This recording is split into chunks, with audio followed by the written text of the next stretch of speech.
Hello and welcome back to Week in Review with the one and only Doooovid. I am joined this Sunday with our host, or co-host, Doooovid, myself, Church of Entropy. Really looking forward to our show today. It looks like Doooovid is muted at the moment. I think he's just putting in his microphone. It seems like he's got a lot to say this week, so I'm really looking forward to the show. I've had an interesting week myself. I just put out a blog post, which I'm glad I was able to finish before the show went live. So basically just finished that one. Probably have a chance to go over it. Although I don't think Doooovid has seen it yet because he has been out all day at an event. And so we'll look forward to hearing about that. Over to you, Doooovid, for the introductions, and welcome. Oh, great. Yeah, good to be here. And it was a nice talk with Jennifer. I had not super eventful week, but I did go back to the Hare Krishna Temple day, and actually Janmashtami is this week, and they had like a children's Janmashtami, and it wasn't many people. I don't know total. I mean, it's a big property, but you may even have less than like 30, 40 people, less than 50 people, and it was outdoors, and we did everything we could for coronavirus protection. Can you show a screenshot of that outdoor hand washing thing?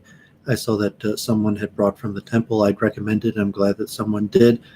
But these little portable sinks that have a pump, so the water is at the bottom, and you could fill it up with a few gallons of water, and then there's like a foot pump when you push down on, and it causes the water to come up through the spout, and then there's soap, and so it's a big deal.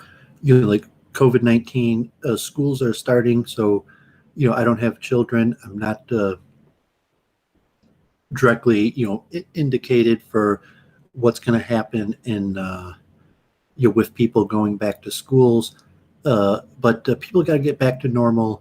And saying even I would like to eventually find the right woman to have children, and I believe in karma, and we'll see how my karma works out. But in some respect, even if that's not my karma, I'm still involved in teaching, because karma is you have to be a good role model and example to the next generation, involved in some sort of teaching process. So I think this is going to be a good issue to talk about in terms of how we're going to go back to functioning.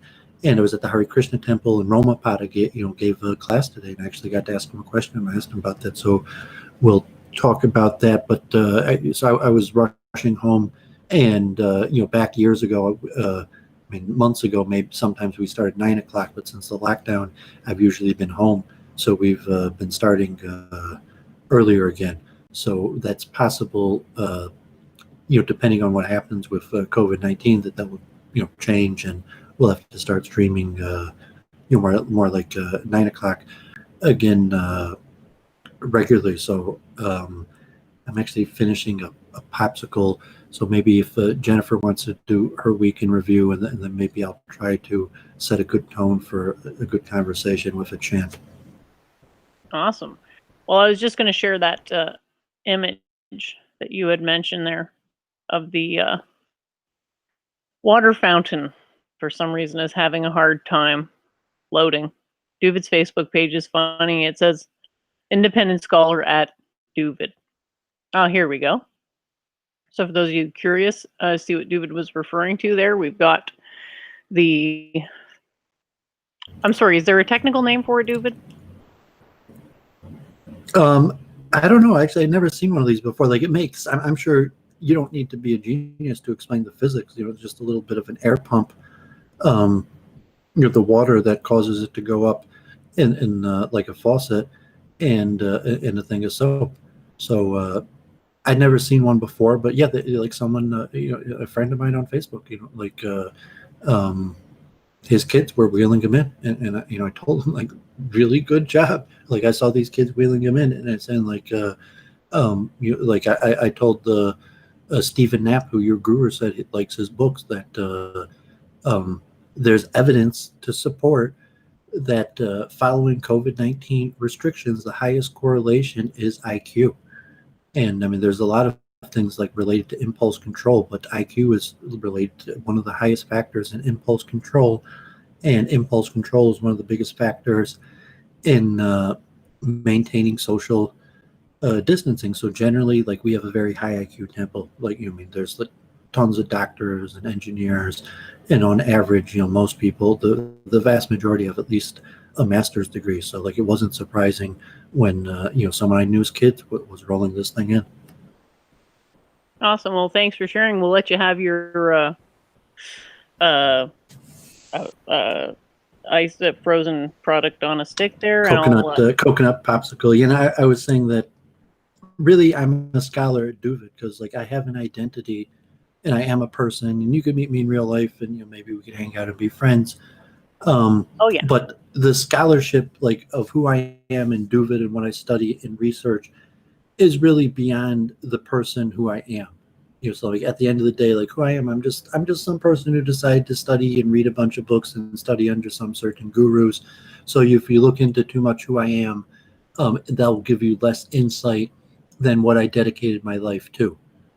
And so that's why I said, like, I'm a scholar at Doooovid, because, like, Doooovid is what I dedicated my life to. Although, like, yes, I am a person. I do have an identity.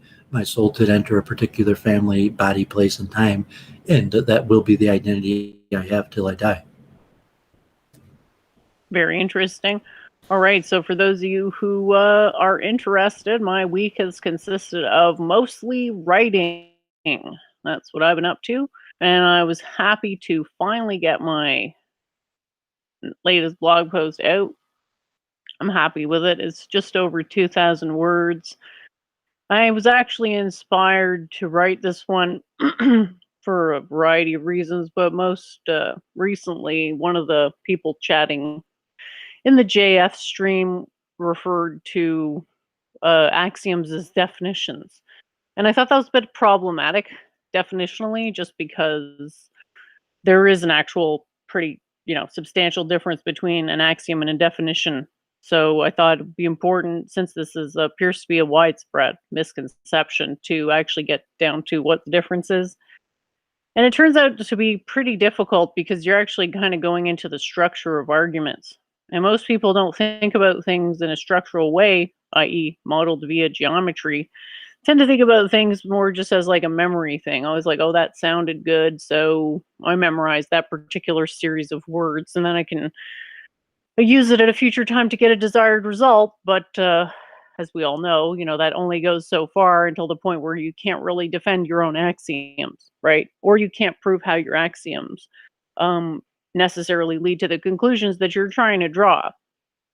So if we look at it this way, we'll have an easier time distinguishing between axioms and definitions, which is by actually drawing a very clear distinction between what they mean, because the axioms are commutativity, associativity, distributivity, if we're talking about propositional logic.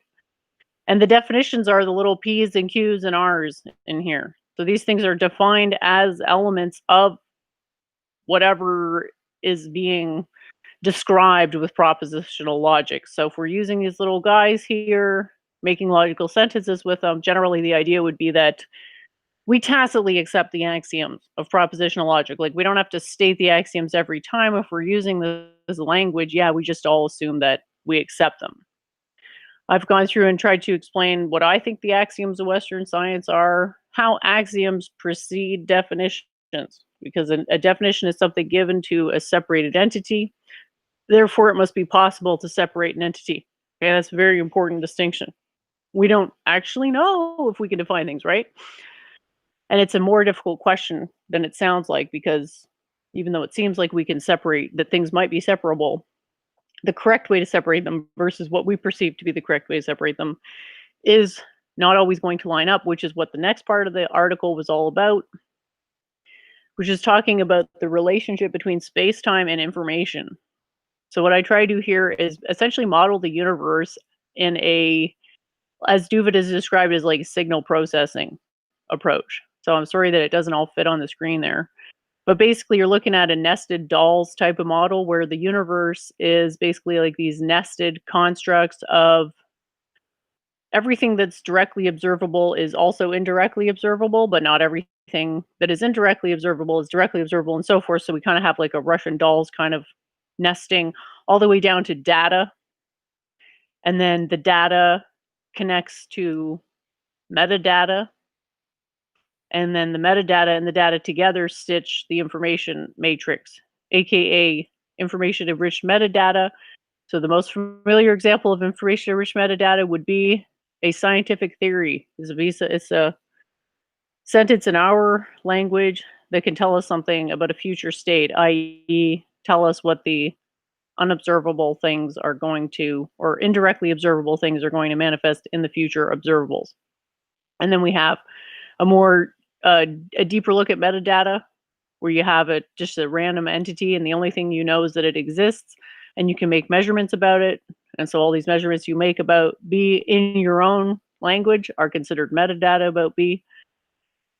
And then I described the example of seeing light and how I think it really illustrates the fact that measurement and observation are the same thing. This is really important, and it's very counterintuitive. So that's something that is very important to assimilate in order to be able to approach these questions accurately.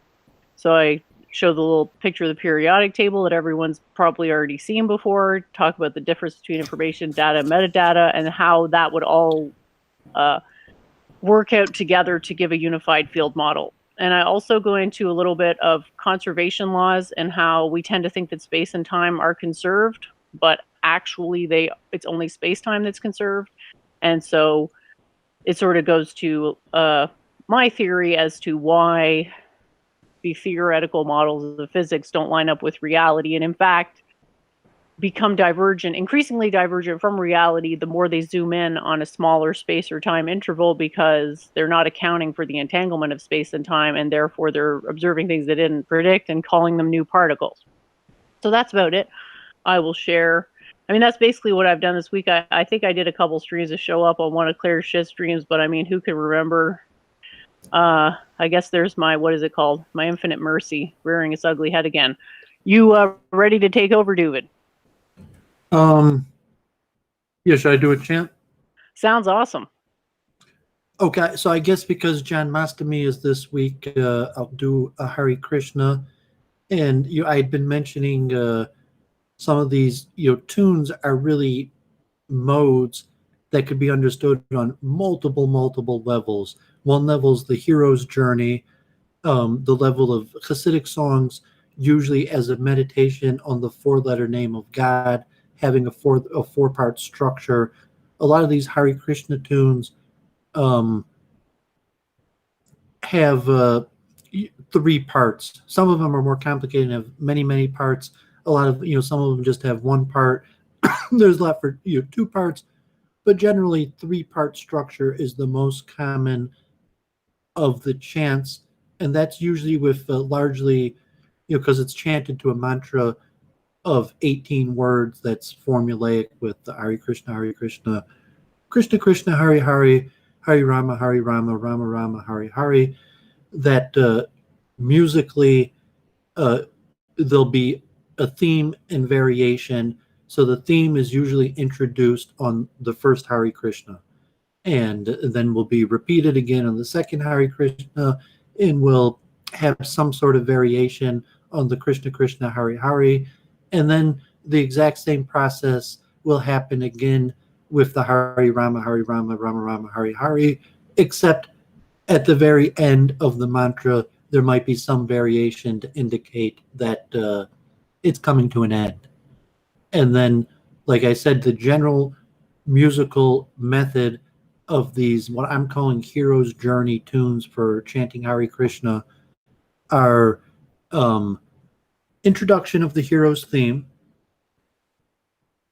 variation of the hero's theme, like Joseph Campbell, of dissonance, like some sort of bad thing happening that is demonstrated in the tune with the increased dissonance, and then the re-entering of the hero as triumphant in the high part of the third tune, and at the same time if properly done, music through rhythm and in various breathing techniques, you could you'll actually bring the whole congregation to ecstasy. And God forbid, people who study like tantra or something like that could possibly even use the mantra power of chanting to cause people to do sinful activity.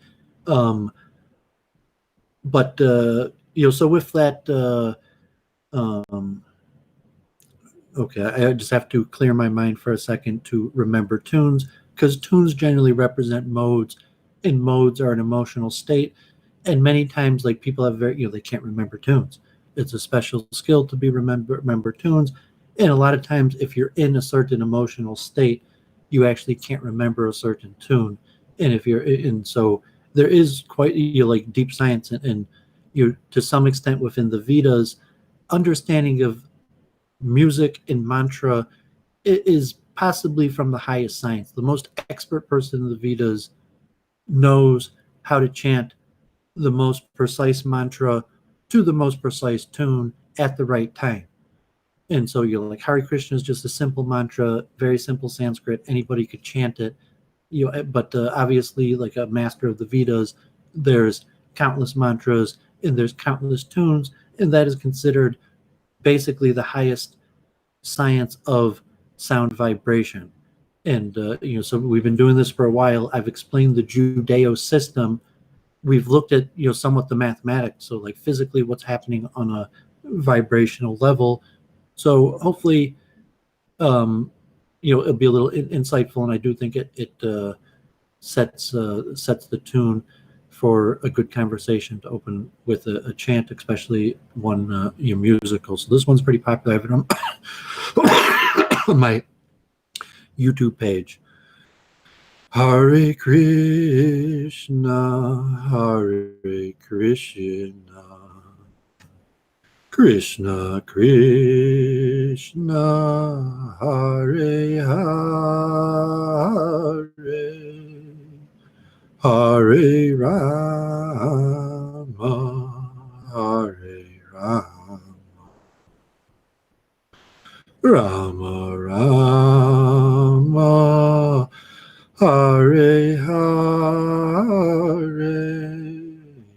Hare Krishna, Hare Krishna, Krishna Krishna, Hare Hare, Hare Rama, Hare Rama, Rama Rama, Hare Hare, Hare Krishna, Hare Krishna, Krishna Krishna, Hare Hare, Hare Rama, Hare Rama, Rama Rama, Hare Hare.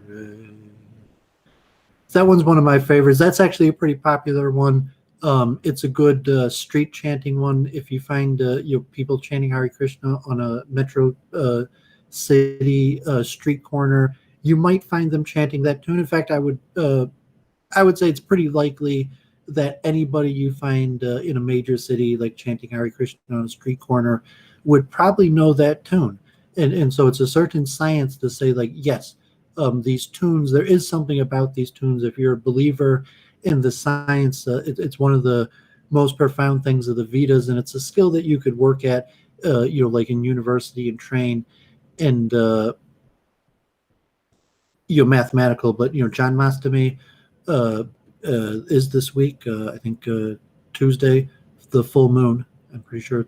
I think it's the full moon, and so if you want to talk about Krishna, this is a good week. In India, usually Janmashtami is considered a national holiday, even though the majority of, so to say, Hindus or people in the Vedic motherland have other primary deities than Krishna. Krishna is included in the pantheon of the vast majority of Hindus. So, relatively in India, it's a holiday. Normally, I have on my YouTube page for years and years, we would have 1,000+ people who would come to the Hare Krishna temple on Janmashtami, and it was the most crowded day of the whole year. We have the Rath Yatra festival, which God forbid has been canceled. We did a little one at the temple, but because of COVID-19, we didn't do any of them this summer. My YouTube page for years and years, Rath Yatra, none this year. Janmashtami might be a little celebration at the temple, but that's probably about it. And karma is karma, and I'll hand it back to Jennifer, but let me mention one final idea. I helped out Janmashtami for years, and I tried my best, but like good devotees on Janmashtami, they fast. And you're thinking like, okay, COVID-19, I asked a question to Romapada at the temple today about moving forward. Should we accept kind of the karma that COVID-19 might be here to stay, and we should be looking to be doing these social distancing things for a long term, and that it might be bad for long periods of time, and whatever the rules and precautions are, don't be looking to get it back to normal. Be looking to adapt, or kind of like, and I asked the question in a comparison to the approaches to suffering in general. Do you just accept approaching suffering and adapt, or do you kind of hope that the suffering subsides and that you're going to be able to do things that you we're not currently capable of doing because suffering is too high, and maybe in the future suffering will get lower. And so Romapada, I think it's actually on Facebook Live. If you check his page, it's probably the most recent class he gave. And, I just asked that. In fact, someone else read the question. I typed the question. He gave a fascinating answer. He said, basically our duty is, from his language, to serve Krishna. And, but kind of like the Judeo answer, you're supposed to live and prosper, so to say, within the confines of what a devotee is supposed to be doing, and Krishna defends and protects his devotees. But there is a larger karmatic factor of the current karma of the totality of the material realm. And even if person's, a devotee and doing everything right, karma is karma. And if the totality of sin of the whole world reaches a point where suffering is going to be increased on humanity, as a singular devotee person, there's nothing you could do but adapt. And Romapada also, like Doooovid and Jennifer, did not think that we're ever going to return to normal. And it could be good, it could be good, it could be worse. God forbid Romapada didn't say this, but I was thinking, reality is COVID-19 is a mercy from God, because it could be a lot worse. And if you think about the current state of humanity in our karma, so to say, the suffering of our actions, like from my belief system, my understanding of karma is that the reaction of our actions actually should cause us significantly more suffering than we actually have, and it's only because of a special mercy mechanism that the Creator created into the system that we don't actually feel immediately or possibly ever the full repercussions of our karma. But from a mathematical perspective, the actual full repercussions of our karma are very significant. And so my understanding is that was how I always understood the mathematics of karma. Like there's a weighting factor, and I always said there's a boundary on free will. People have the decisions and ability to do the right or wrong thing and make various decisions, but it's limited, the amount of decisions or choice, and greater factors in karma could limit our freedom that we already have. And everyone just knows, like war, famine, God forbid, all the things we've always worried about, pandemics. And Romapada said the same thing. He said, now is a good time to preach. People turn to God usually in suffering. The normal case of a person is not to desire enlightenment for enlightenment's sake itself, not to desire enlightenment so that they could, we could be purely altruistic and help other people.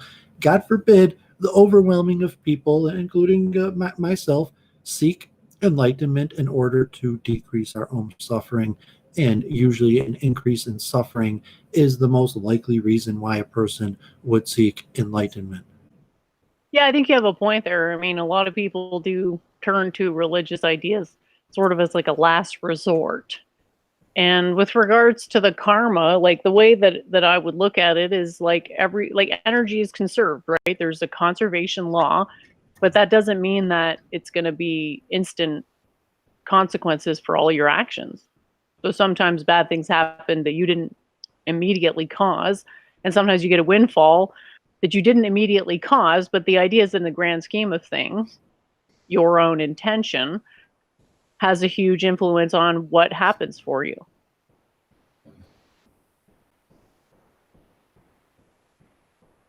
So yeah, there's some people in the chat who seem to be disagreeing with some of these ideas. Like the idea of punishment is more of a Judaic concept. Like punishment doesn't have quite the same vibe. It's more of a justice-centered vibe than a punishment-centered vibe. Like there's no special status placed on suffering or, on punishment. The focus is always on minimizing suffering and imposing justice in order to do that. Well, I think that, since, like I didn't even forgot to comment on your article that, generally what you had said about using your model to predict the future could be interpreted in saying that's the same thing as the multiple truth hypothesis. But I'm saying, no, we're not using the model to predict the future. We're using the model to predict the present. Then it's saying that okay, like we could use it to predict the future, but the present is actually such a high uncertainty that we really need the model to predict the present. I think you have a great point.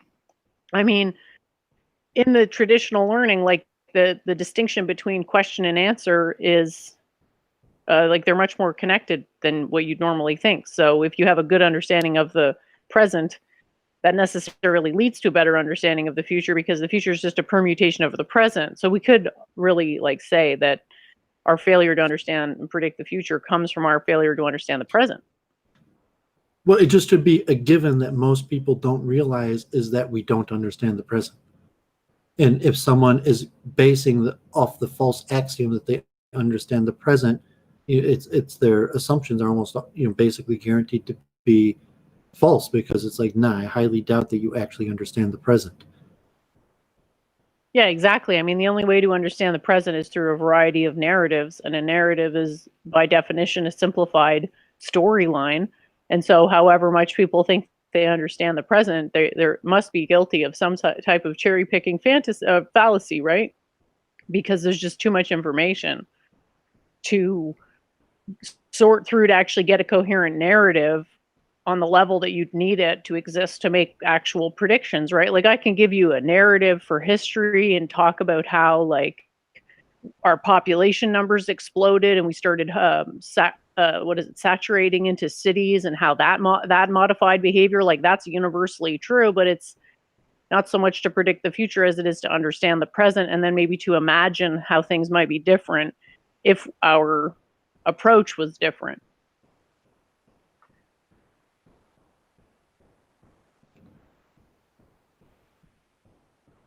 Yeah, so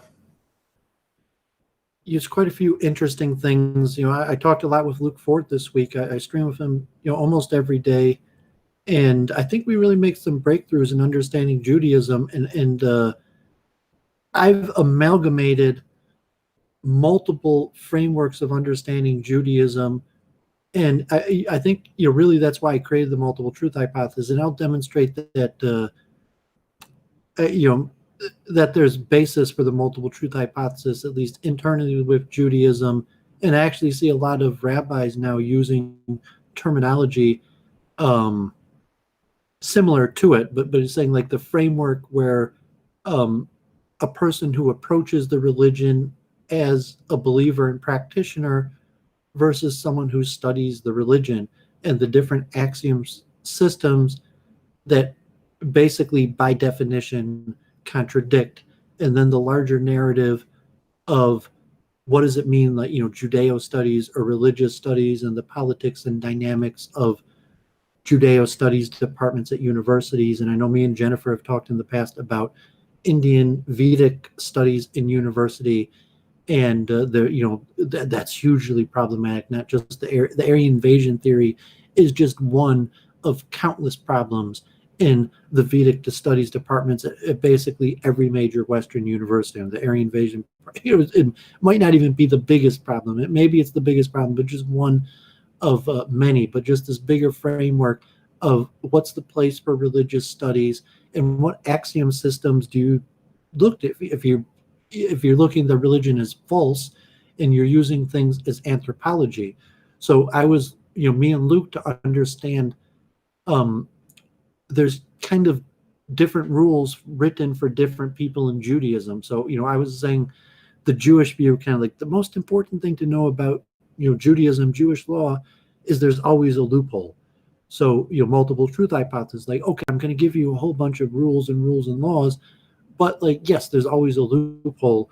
But it doesn't mean that like anything goes. Not everything is kosher. Just because there's always a loophole, certainly doesn't mean anything is kosher. And then I was explaining that sociologically, that if you have an orthodox structure like Orthodox Judaism, but it could be Hindus, Muslims that have, and it goes back to when I first started streaming in what I called multicultural conservatism, because I was already foreseeing this in trying to help usher in, this era of how I understood like a new urbanism of multicultural conservatism, where basically the women and children are sheltered and live largely internally within the religious collective sheltered place. So if it's Hasidic Jews, the majority of women and children spend almost all the time within the safe haven collective area where basically everything operates according to the customs. And saying that could apply to Muslims and any other group, or even like a secular cult, because it's really just cult craft. It doesn't have to be patriarchal like this way. But then you have a certain amount of people, that in Judaism, I was saying, that go out and have dealings with the goyim. So, if you're a ultra Orthodox Jew, and you say, I want to keep my dealings with the goyim to the minimal. So you have a creative corrective structure where the women and children could largely be protected from dealings with the goyim. But a certain percentage of the adult men have to go out and work and have to go out and protect and have to go out and serve their duty. But then, that creates dual messaging on the inside. So I was saying this is a pure cult craft dynamic of Freemasonry, or even just, the pure science of different things like sociology, anthropology. Me and Jennifer unquestionably would just call it cult craft. And it doesn't have to be patriarchal in that, but I'm saying for that dynamic, yes, it's very easy to understand like Orthodox Judaism in Jewish law, that if you're within the internal structure of people that are in, the so to say Jewish subculture, there's a higher standard of rules, and the preaching there is largely geared towards women and children, so to say, because for the women and children, basically saying just stay within the bounds of the rules of our internal cult craft, so to say, if it's Hinduism, Islam, Judaism. But it's saying like that we've made a protective structure around the women and children that they could abide completely by the rules of whatever the given cult. However, the adult men that have to go out and deal with outside world, it is a given that it's clearly impossible that they're going to be able to keep the whole given of the rule system in their dealings with the outside world. And that's if you're a Hasidic Jew, if you're any form of Orthodox Jew, but also if you're a Hindu, you're a Muslim, you're any sect or whatever that has a strict internal code, but you have to go to the larger world to have your dealing. So I thought that was interesting. I thought Luke largely understood the cult craft concept, and from his dealings in Los Angeles could largely understand the message. So saying, yeah, when pulpit rabbis talk, they're talking to women and children, not businessmen. And it's not really in the public interest to have the sermons that are geared towards businessmen to really be, public. That obviously the people that deal with the outside world are going to have a different perspective. That's saying, okay, I'm acting differently than the people who are on the inside because I'm one of the adult males that has to deal with the outside world. So people on the inside could instantly see, like, yeah, he's one of our guys. I mean, he's basically our guy, but he's not capable of keeping the internal rules that of the internal cult craft that's necessary for the purity of the people who actually believe in the practice, because he's got to deal with the outside world, and that's one of the duties of adult males. And almost every system has some sort of understanding of how this dynamic works. I mean, would you? And so I thought that was interesting. One of the interesting things I got out of talking with Luke, and I actually think it's fascinating, frankly. I think the dynamic is really fascinating to look at because it kind of reminds me. Are you familiar with JF's idea about the sterile drone? Like the ants in the ant colony that don't reproduce but still.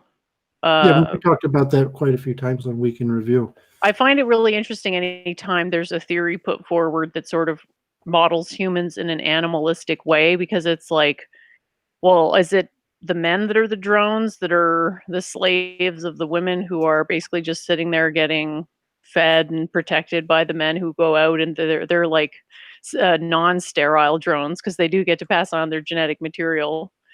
Or are the women the drones, and the men are the ones who get to have all the control, and the women have to stay, protected? So it's that same question with, like, are we harvesting marijuana, or is the marijuana harvesting us type thing? Like, I love those kinds of formalisms because it sort of gives you two sides of it, like which narrative is more accurate, like who is whose slave, so to speak. But before we go on, I wanted to address a question in the chat because it got asked several times, but it's excuse me, scrolled away.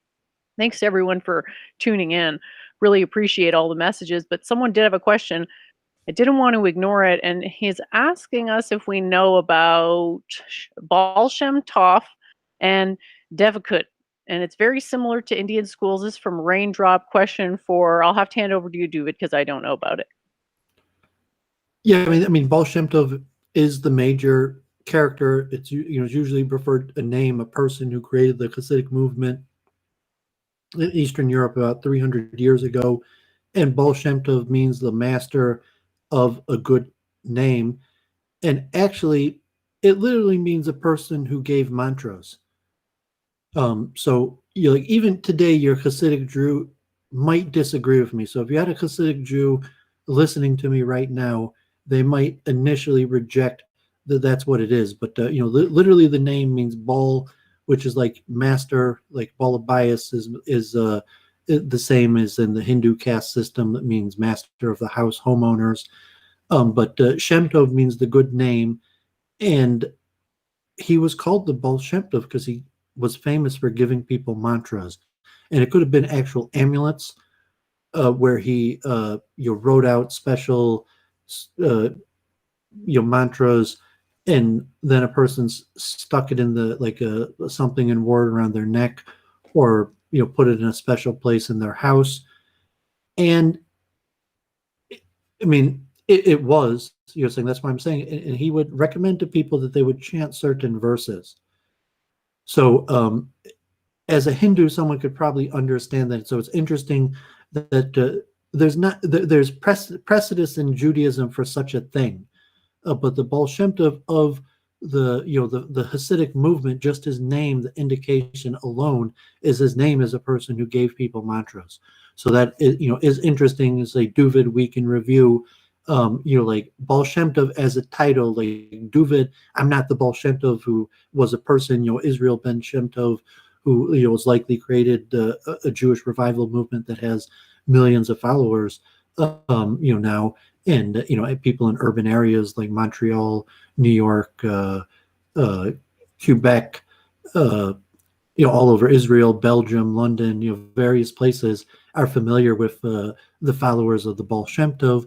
But any Hindu could, just take interest in that literally it means, his name means he was the giver of mantras, and his path was known as Devakut, which is kind of like why I open with a mantra, is because Doooovid means attachment to God.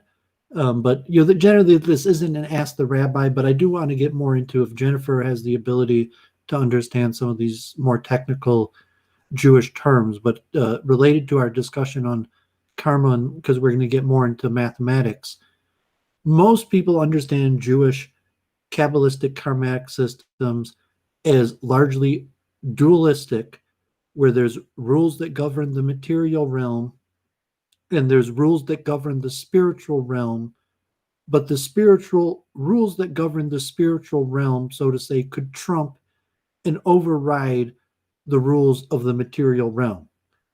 And that's why I said, like, from a Kabbalistic system, the understanding is according to the rules of the material realm and strict judgment. God forbid, strict judgment is really accurate and could be extremely scary and really like the most horrible things imaginable, God forbid, could and should happen to us according to our own deeds.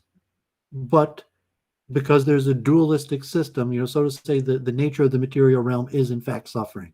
There is nothing within the material realm that you could do to avoid suffering. There's no mechanism within the material realm. Suffering is a given, so to say, in a Judeo system. However, the dualistic spiritual realm has influence and could override and affect what happens in the material realm. So within that, there's multiple various understandings of Kabbalah that may be more like Jennifer, where they're one and the same, and manifestations of the same things. To the material realm is an illusion, like the holographic type universe thing, where the spiritual realm is reality and the material realm is an illusion and a holograph. And so there's all these various type understandings, but almost all Judeo systems have kind of a concept that there's a normal occurrence of the material realm, and that's actually very harsh and scary. But there's a spiritual force of God that is merciful and is capable of subsiding the natural condition of suffering. Although your average Jew who hasn't studied the Kabbalah may not agree with that, may not even know that basically all of our deep theology is modeled in these dualistic systems. Yeah, so I just want to go into this a little more detail. When you say dualistic, you mean that there's a distinction between the sort of divine realm and the material realm, where the divine realm trumps the material realm, or it can. Yeah, so I'm saying almost all Judeo spiritual systems are based upon that. There's some synthesis systems like the God particle. When you get down to the basics of all particles or something, it's going to be the same God particle that manifests both. But the majority of the sages spoke in a realm that whatever is at the basis of the material realm is there's different words, but in that they use in Hebrew. And if we get more into this, like, I'll have to start introducing the various Hebrew terms, but they're of a lesser realm and operate according to lesser rules. And then there's a spiritual set of rules that are completely independent of the material realm, but operate concurrently at the same time. And the rules of the spiritual realm are capable of overriding the rules of the material realm. So it's saying basically all Judeo systems within the tradition are set up within that system. Obviously, you have people like Spinoza, you have people who just be like, I'm a Jew, and I thought up of my own system and tried to synthesize it with Judaism. So he would be like heretical to that view, because he promoted, from the perspective of traditional Judaism, he was promoting a non-dualism, whereas there had always been a dualism, and that's maybe what was interpreted as improper. Because he promoted panpsychism, right? Like this, I don't want to say, what is it, Mayavadi? But the idea that the universe is one, or something along those lines. Yeah, I mean, we don't have to get too much into Spinoza, but to say there wasn't, like me and Luke have been talking, there's not like a dogma of what like you're a Jew, you have to believe this. It's more like you're a Jew, you have to do this. And so what a person believes, as long as they do it, is somewhat their own personal thing, and in public it doesn't matter. But then there's a realm of heresy where you say, like, this is definitely not what we believe. So it's saying, like, okay, like, so whatever Spinoza says, the rabbis got together and said, there is no tradition within the acceptable traditions of Judaism that say what Spinoza is saying, that it's heretical. So he's saying what you must believe as a Jew, still, like, okay, we could look at and talk and saying there's a whole spectrum of belief, but within that, you say, like, what Spinoza said crosses the line, and so within the framework of that, and now, ironically, that's his excommunication is still a matter of dispute because the descendants of the rabbis who excommunicate him still exist, and in theory, the excommunication still stands, and there's been attempts to get the excommunication overturned, and the descendants of the rabbis and the rabbinic courts of Amsterdam have refused to do it, and so the excommunication, in theory, still stands today. To say something about Jewish theology, so you could be like like Einstein. He's like, I believe in the God of Spinoza, but from in the realm of accepted Judaism, you said, like, no, you're a Jew, we're part of a dualistic belief system. You could be like, okay, whatever, like, I'm not a scholar on Jewish belief systems, and I'm still a good Jew, because you don't have to be a scholar on the dynamics of how the soul works, or these various things.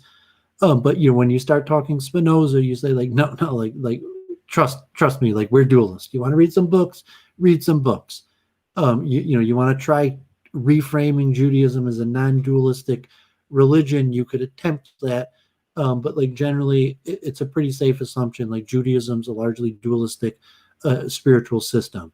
But, like me and Luke have been discussing, we're largely a religion of practice, and it doesn't matter what you believe as long as you conform in practice as possibly differentiated in other religions. And even a belief system, you say, if I told my rabbi that I just don't believe, the rabbi would inform me that even though you don't believe, if you do it, you still will have the reward and punishment of you might get a little bit of punishment for not believing, but reward and punishment is a fact, and if you do it, you will be rewarded even if you don't believe. Very interesting. I wonder what they tell Christians who are having crises of faith. It's always sort of the same thing, or what they say to just have faith or something. Well, there's different methods. There's a whole variety of Christians, and maybe if our audience or people come on and push us in that direction, but generally, what I'm saying about these larger mathematical structural principles could be applied to any given system, and so a person who has a good grasp of what we're saying could easily fit this larger systematic understanding into Christianity or any system. Oh, okay, I was more just thinking about, like, what actually happens versus what could happen, because it kind of sounds like it's not an explanation I've ever heard come from any Christian. Was like, doesn't matter what you believe, you just have to go do these, like, you have to just abide by however they express it. It's obedience that matters, not belief, basically. Well, yeah, I mean, from a Catholic system, it could be like that also. So it's like, if you had infant baptism, I mean, were you baptized as an infant? Yep. So from a lot of understanding, like, you're a member of the Catholic Church, no matter what, you were baptized, and that's a karmatic fact that your soul, so to say, belongs to the church. Like, you went through a ceremony on your physical body, and if the ceremony worked, it's a fact. You can't unbaptize yourself. Like, whatever spiritual effect on your soul baptism had is the factual karmatic thing that happened to you and can't be reversed, right? That I'm part of the Catholic Church forever? Well, okay, so if it's like a citizenship type thing, so like if you're Italian or Irish, and it's a citizen type thing where it makes a difference, where you could move to a country or be part of a group, and they could look at the records. Like, I think Italy might be that way. So like if you're an Italian citizen and if you had infant baptism, there might be some connection actually to getting citizenship in Italy, because they have official religious country.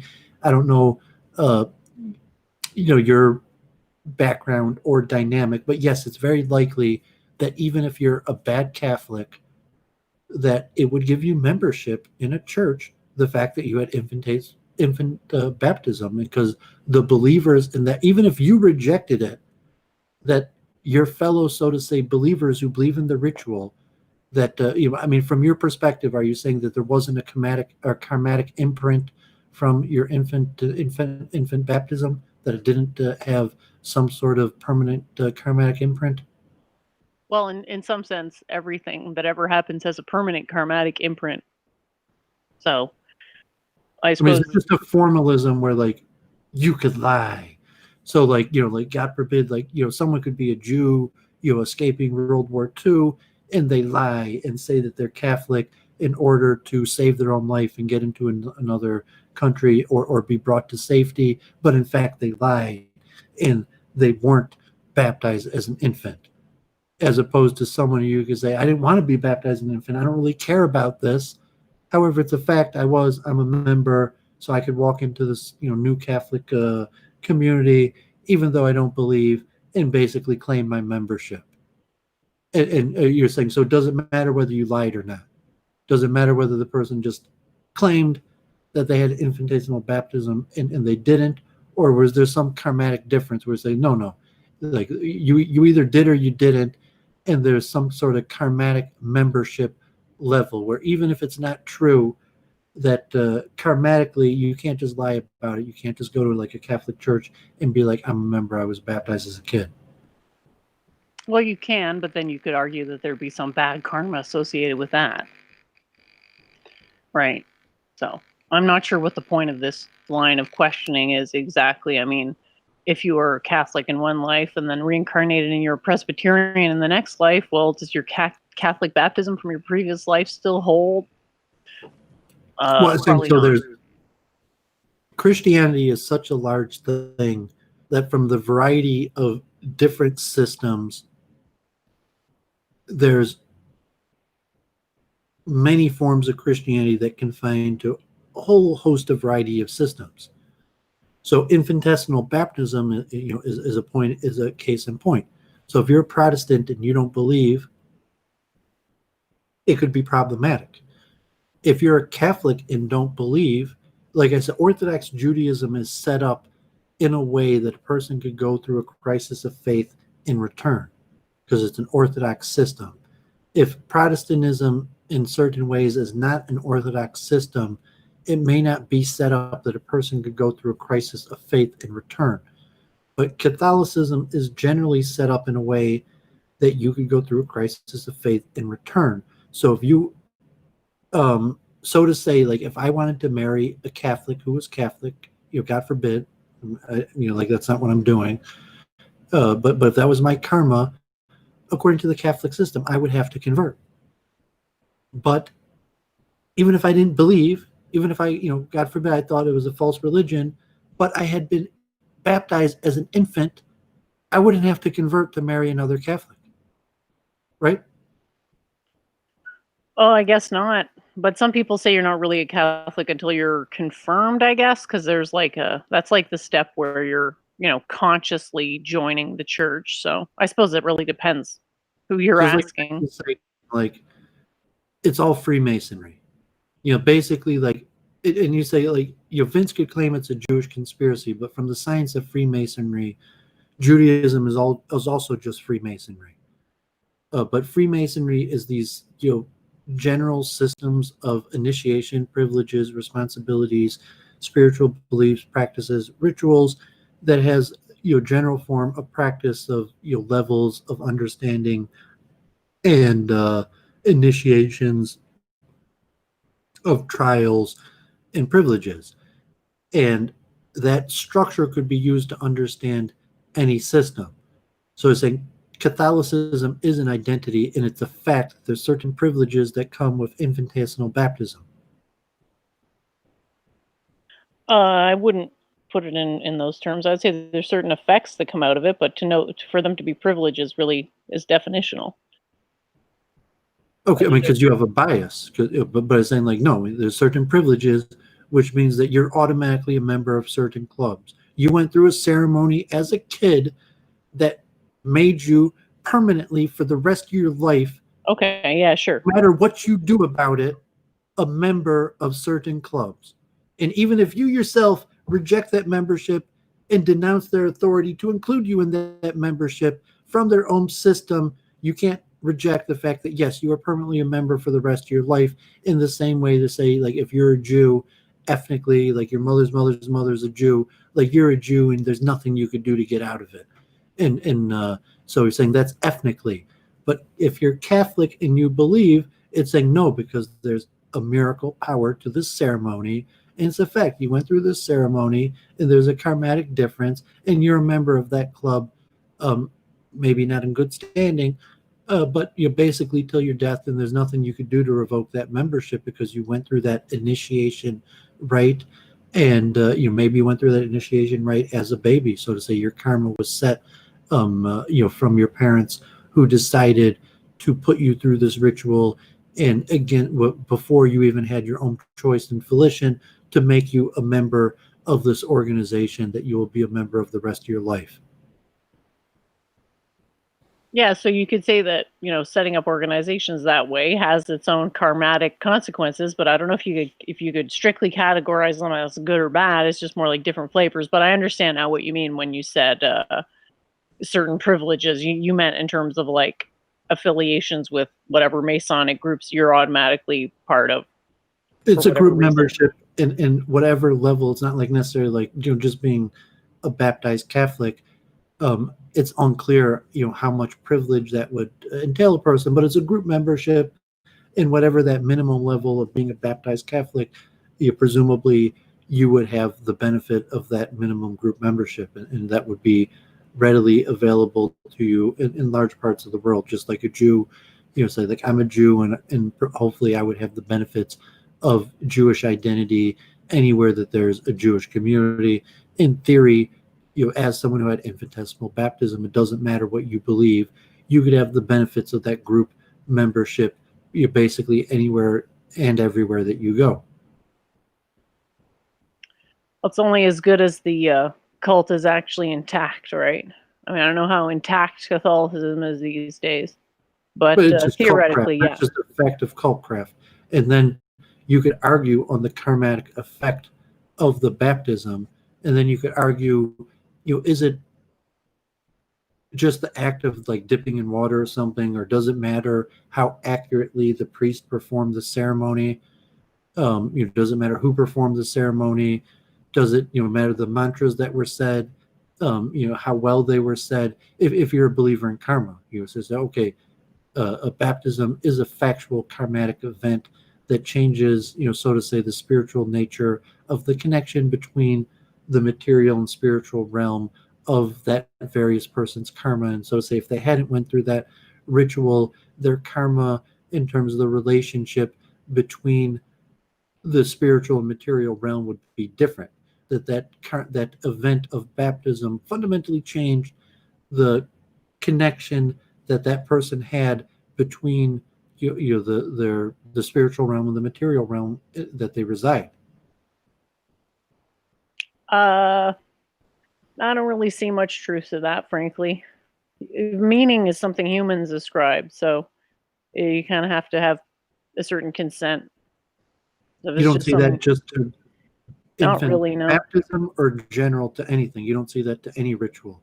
I have a hard time imagining how infant baptism ritual could lead to anything significant as an event. As a phenomenon. Of course, there's karmatic consequences to being born and raised Catholic, but the event of baptism to me doesn't really seem to stick out because a child's usually too young to remember it. Yeah, but saying that's why your parents and the priest did it to you, was to make a karmatic imprint on you. Yeah, to say and that it's they not knew possible. that one day you would acquire your own free will So it's and not be able to possible make to do that. decisions for yourself, but because they conducted a ceremony upon you that put a boundary on your free will, factually in a karmatic way. No, it puts a boundary on their ability to achieve enlightenment, because lying to yourself and thinking it's possible not to be reincarnated is just bad karma. So anything that fuels that delusion, and it is a delusion, is bad karma, basically. But yeah, it's going to have a karmatic effect. Anything that shapes your beliefs and your opinions and your intentions has a karmatic effect. Karma just means cause and effect. So when we're talking about karma here, for the people in the audience who are having trouble keeping up, like, we're talking about generalized energetic disposition. Like, it could be summarized as your intention, basically. The, willpower that you have, focused willpower, so to speak. So, I mean, that's the way I look at it in terms of, like, it just seems like wishful thinking. It's like, oh, let's put some water on a kid in hopes that they can save them from a non-existent hellfire. It's like, well, that's bad karma because you think you can stop what's going to happen by doing some weird ritual, and you deny that reincarnation happens. So how is that not just like terrible karma? That's basically how I see it.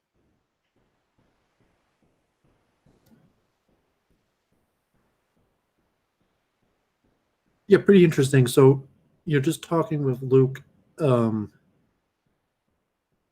phrasing these things and seeing kind of that, my general understanding of Judaism is, so to say, largely true, in that Luke could say, yes, my experience with Judaism in a completely different town with completely different Jews largely corresponds, that that are the way we see things. We're both seeing the same reality, and so to say, when how we understand Judaism, because we could both accurately describe phenomenon.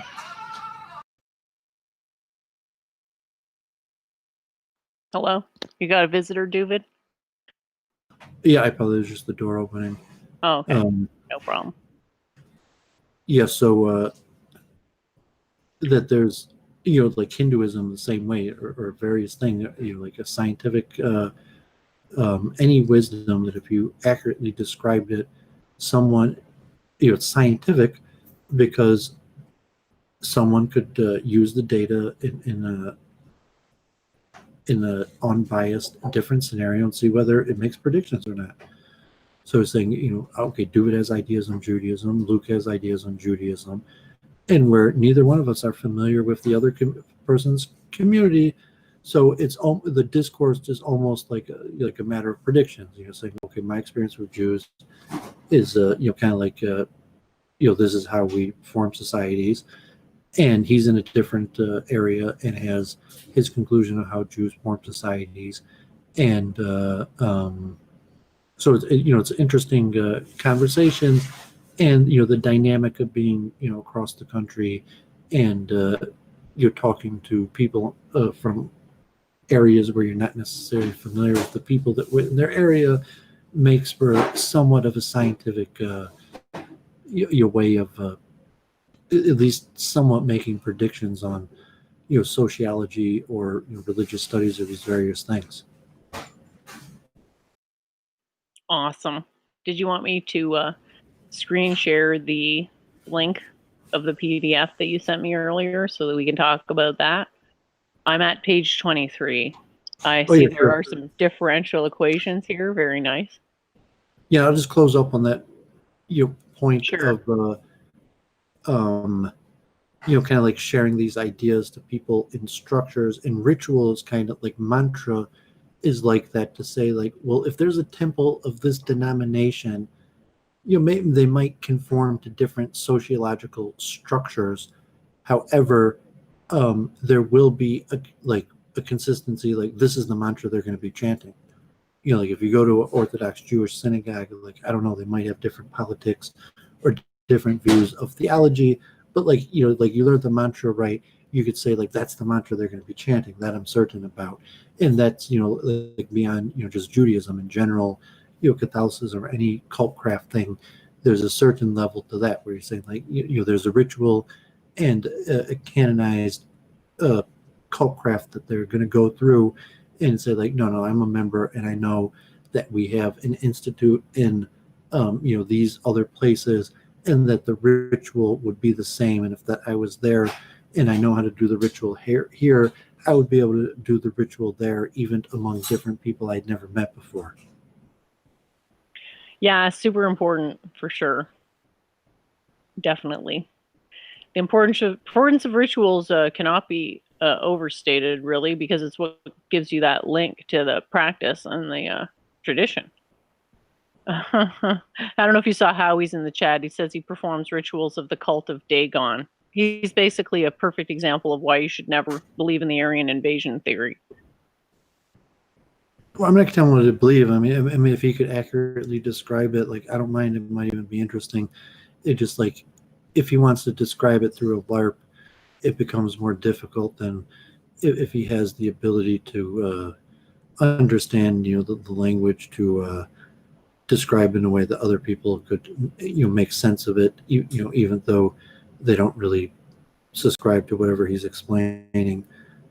There isn't really any solid evidence for Aryan invasion theory, so we can talk about that later if you want. But yeah, I was interested to look over these. There doesn't have to be any evidence. I'm saying if he just said, "This is my belief system," and this is my ritual, and he could present it like that, and say he believes in it, even though there's no evidence for it, like that would be fine. Like, it's okay. Like, I'm not interested in hearing your belief system and practice because there's no evidence for it. But like, no, I would conceive of okay, like whatever. This is what you do, and you do it even though there's really no evidence for it. Like, I'm not gonna necessarily like judge them or be like, no, you can't do it because there's no evidence for it. Like, it's forbidden. I think I agree with you. If you want to believe in some fake nonsense claptrap that some crazy people came up with, be my guest. But then to expect other people to accept that it's true, that's where you're in crazy territory. And Howie said that the fact that Aleister Crowley, who, from what I understand, was a complete pervert, got enlightenment allegedly in Egypt, that proves Arian Kang's theory.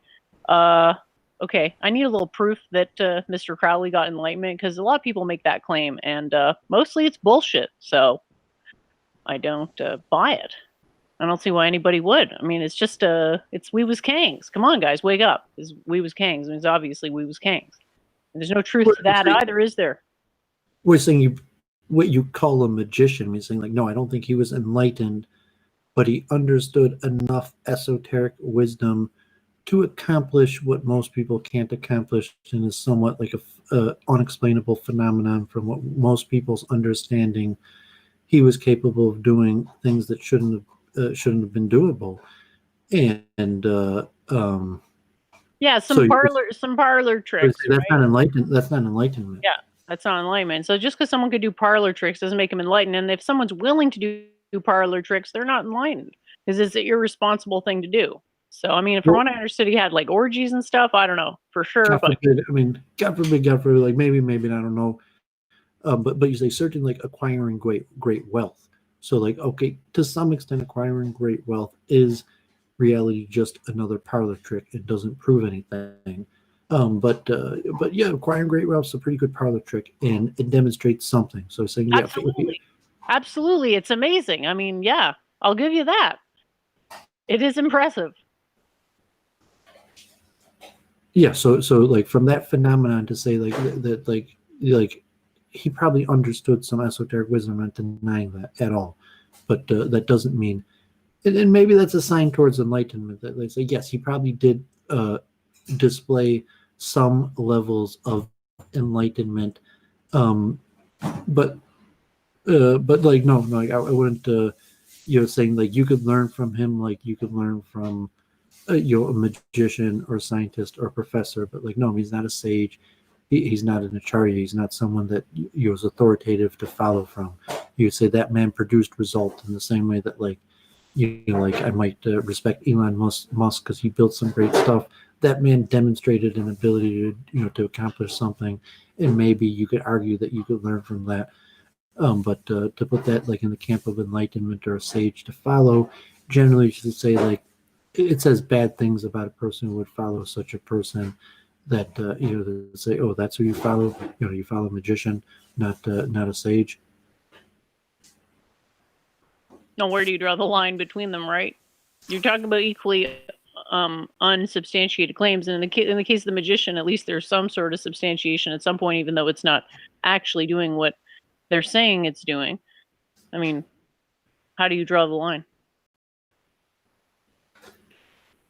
Well, you can't. I mean, saying the person's okay. If a sage comes and let's say they have great wealth, they have great buildings and things and sponsored programs, and you can see that they're extremely well connected in finance. Doesn't necessarily mean at all that their system is capital T true or even lower T true. There could be an explanation for why the system and what they're doing is completely wrong, even lowercase t true. However, that they're still so say benefiting of material success and well funded and connected without having a sense of goodness to it, and there's really so to say spiritual rules that of karma that a person understands could have a decent grasp on how this cult craft works, but generally that's why I said money is karma, and of a demonstration of material karma. In some extent, money is one of the larger methods to demonstrate material karma because generally most people want money and most people don't have it. And so if a person has money, they've at least demonstrated their ability to have something that most people desire and don't have. But obviously there's a lot of things that people desire and don't have. It could be lust. And generally, lust is having beautiful women, temple prostitutes, or whatever fulfills a person's lust. And so it doesn't just have to be money, and it could be wisdom. A person can be altruistic in saying it's a cult of wisdom, but it doesn't mean that the wisdom is correct. Saying it could be a cult of a certain type of like wisdom that isn't intrinsically sage wisdom or altruistic. And so like yes, I highly recommend going to university, but saying professors aren't sages. And cult craft, saying like, yeah, you probably should join a cult, and there's reason to join a cult that has material excess. And many times they're saying like, yes, if you're in an area, to some extent, it could be a very good idea to join a cult. And one reason you might join a cult is because that cult has material abundance. And when you're in a new area and you're saying like, I want to accomplish some things, I need to cooperate and team up with some people. It's like, okay, I'm going to join a cult, and I'm going to join a cult that has access to large overabundance of resources, so that they could help me out with my initiatives. And so to say like, yeah, you got to join their cult even if like you don't agree with their axioms, because you want them to help you out with your resources. And so if you're new to town and you want to get things done, like you really have no choice but to join a cult. So having a monopoly on cultcraft would probably be a source of significant financial gain. Where you say, okay, like I'm like this is the theory of Freemasonry in general, like of the science of it. But like even if you're not a Freemason, in just part, like yeah, it could be like Orthodox Judaism or any organized system, Hinduism, Islam, and saying I understand cultcraft. Like, thank God, like I, God willing, would go to a city and every cult would extend their membership to me because I'm awesome. And then depending on what I'm trying to accomplish, I would join the various cults that are going to benefit me for what I'm trying to accomplish. But it's saying like, yeah, if you're the bigger guru, you're saying yes, of course. Like every cult, I assume, will extend their membership to me. Why not? Like aren't you awesome? Well, I mean, geez, doesn't that make you the cult leader if you're the one making the decisions like that? No, because a cult isn't currently working system. So it's saying like I'm not in California. Like it's saying like there's a millions of people in cities running, and they're running by independent cults that I'm not even aware of. But I say, okay, I'm awesome. That if I were there, I assume that they would accept me and extend membership to me. But as of now, they're operating completely independent of me, and they don't even know me or that I exist. And it's through the craft and the mastery of the ritual that if I were there and they met me, they would extend membership to me. Well, I'm glad you have so much faith in your own abilities. That's interesting. Well, I mean that more theoretical thought experiment, not like a brag. But I was saying that's in theory, that's the, from the system of understanding, that's I mean, to say me, but saying as a thought, like, yes, if you've mastered the craft, you could assume that you would go to a new area, and due to your mastery of the craft, even if you didn't know anybody, even if you didn't have a name to give, that all of the major cults would recognize your abilities and awesomeness and extend membership to you. I don't feel like that for me. Even though I am awesome and they should recognize it, I don't feel like they would. So you must have something going for you. Don't. Okay, well, I mean, say, God willing, I mean, John Mastamy this week, we should be blessed.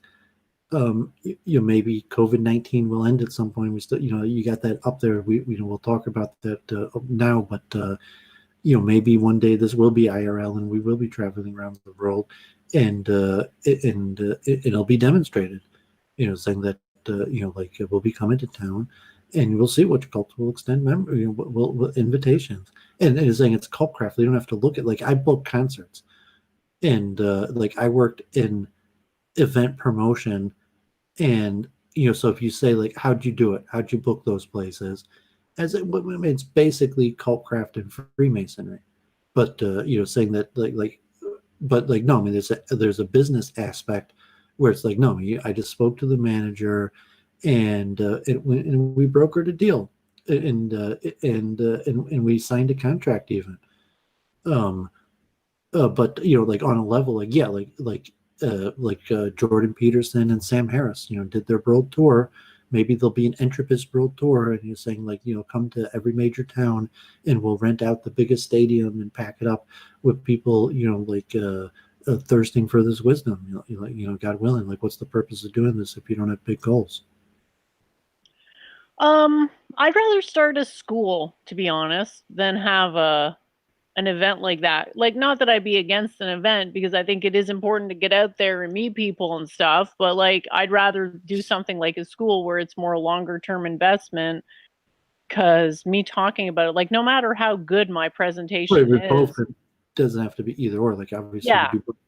No, I get it. I guess, like, I hadn't really thought about it.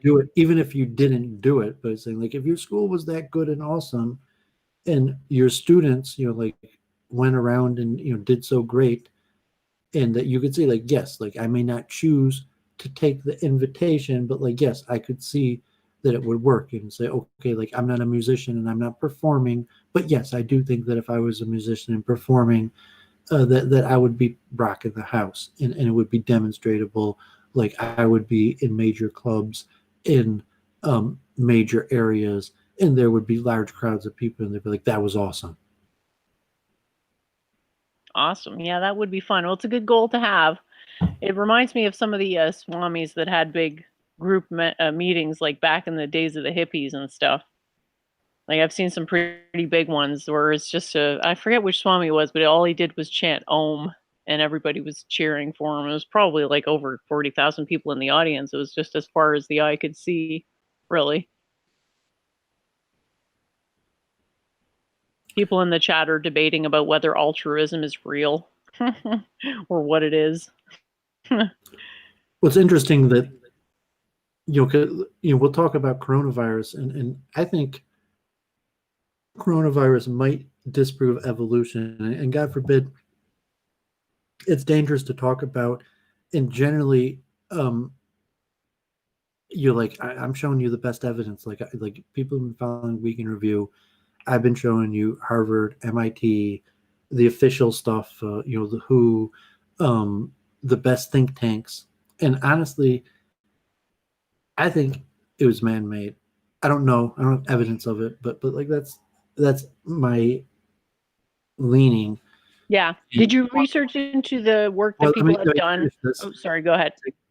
Of the high IQ people I've spoken to that really understand viruses, including Orthodox Jews, saying good doctors that really understand, like, what a virus is, what's causing people to get sick, and what's happening, they also all think it's man-made. And so it's weird that I don't think Fauci really, I think JF understands viruses and the biochemistry better than even Dr. Fauci, honestly.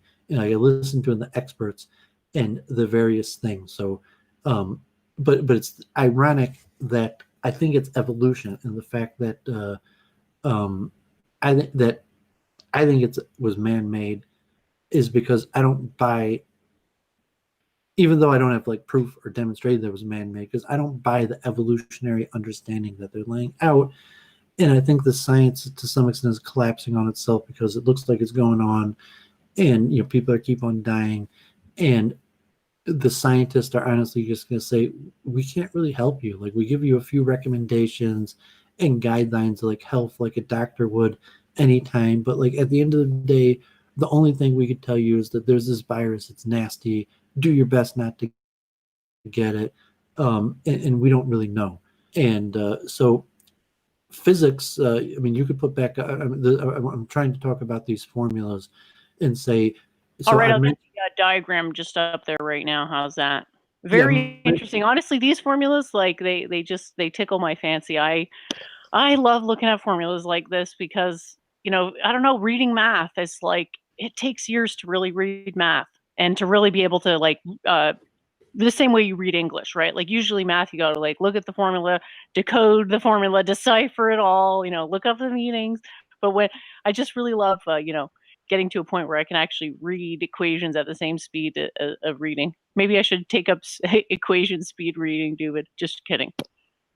I'm pretty good at reading and understanding equations, but like I'm not good enough to be an engineer. Like, God forbid. I could understand what equations are representing and doing, but in terms of like working them good enough to to be an engineer, I'm not sure.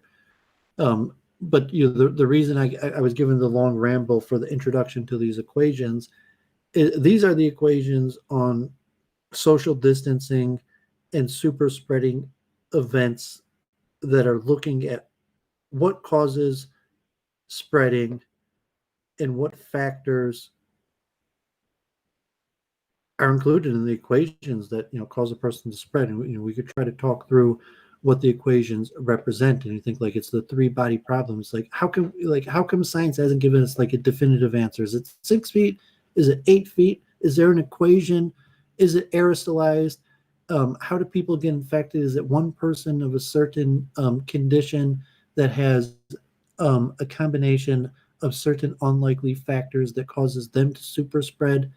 And at this point, what I'm going to call the physics of the spread of coronavirus is largely unknown. We know enough information that they're giving us general things like wear a mask, social distance. But as like me and Jennifer, we're physicists, and we're telling you that the current state of the mathematics and science of physics is we can't actually solve this question of the physics of the virus to know a prescription of what you have to do to not get it. You're like, can you be in a room? What's the risk? What's the percentage? Saying like, how far can you stand away from each other? What type of mask do you have to wear? So we know quite a bit. But at the end of the day, you're saying like these sets of ODE or like ordinary differential equations is basically the best we have, and it's going to give us like a heat map, and it's really not that complicated because it's not good enough to be accurate because there's so many other factors that aren't included in these ordinary differential equations, and this paper isn't even published yet. So like me and Jennifer are constantly talking about mathematics and what we're trying to do for solving the hard problem of consciousness, and like Doowovid has been saying, we really need to create a higher level form of mathematics than currently exists. And to demonstrate what I'm saying is saying even like constantly mention the three body problem. It's the most famous in physics gravitationally, but even something like social distancing, like how do you write that in ODE? How do you derive the ODE, the ordinary differential equations, to scientifically determine how far away you need to stand away from each other and room and like, I mean, it's not acoustics, but it's really thermodynamics and heat and air transfer and the various things to keep people from getting COVID-19. And the answer, unfortunately, is the best minds in the world don't actually know. Well, we we start to look at science as a process, wherein we go from not knowing to knowing, right? So this is an interesting example because what we have is a new event, this COVID virus, and we have to take math and axiomatize it relative to the application, right? So that by defining the ODEs this way, by defining the differentials this way, what you're doing is you're saying, yeah, we're going to axiomatically assume this for this question. We might be wrong, but as far as we can tell, axiomatizing it this way makes the most sense, i.e., defining these variables to mean what we're saying they actually mean. So if we look at the first one, it says ds dt equals negative BVS. So we've got to learn how to read that so that we can do a check to see if it actually makes sense and we can follow the logic, right? So on the left-hand side, how do we read that? Well, that's the instantaneous rate of change of the number of infected cells, I think. Let me just double check because I don't want to give the wrong definition here. All right, so we got S is susceptible cells, and I don't even really understand what this is because they're saying that it came into contact with a virus, which is V, become infected at a rate of BVS. So I guess V is the cells that are already contaminated with the virus. S are the susceptible cells, so like the surrounding bodily cells. And beta is what you call a constant of proportionality, okay? So the way that this equation was derived was that they were thinking it through just logically. They're saying, okay, well, the rate at which cells will become susceptible is going to be determined in some part by, number one, how many viral cells are in the body, and number two, how many susceptible cells are in the body. And it's going to be equal, the rate of change of what cells are susceptible is proportional to the product of cells that are infected versus susceptible. So the B is just another way of saying that the rate of change is proportional to the product of the susceptible cells and the viral cells. So is that a good approximation? Well, it's hard to tell right now, but as we go through all the steps and look at all the equations and what they actually mean, we can get a better sense for how they're modeling it, right? So the real axioms here are the axioms of calculus. And then on top of that, we're coming up with axioms that we're only going to apply for just this one question, which is this list of equations. These are always going to be true. And then we're going to use these equations and fiddle around with them to obtain new pieces of information and hopefully predict the future. And what Doooovid's saying here is that, like, our ability to predict the future is so limited. Basically, what we can do is prove to ourselves that the present is enormously complicated, let alone the future, right? Yeah, and we don't have to go through the whole series of differential equations, but basically you're trying to axiomatize material reality. So, like, obviously, certain axioms, like, like there's viral cells, there's there's virus infected cells, and there's cells that are potentially capable of being infected with the virus. And there's going to be some sort of constant that relates those. So it's almost relatively, like, almost ironclad scientific logic. And then you're going to get into larger questions about that's going to be within the body, saying just within the body, when you have virus, you're right near susceptible cells.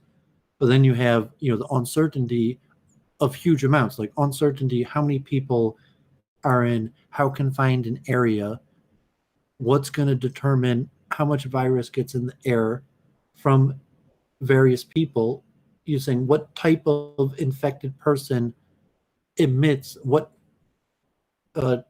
amount of virus. Is it, like, these are very, like, simple concepts that are very easy to put to differential equations, but actually there's huge uncertainty, just like how much virus is in a person to how much virus do they breathe out or are capable of breathing out, and how much virus in the air makes it likely that other people are going to get infected.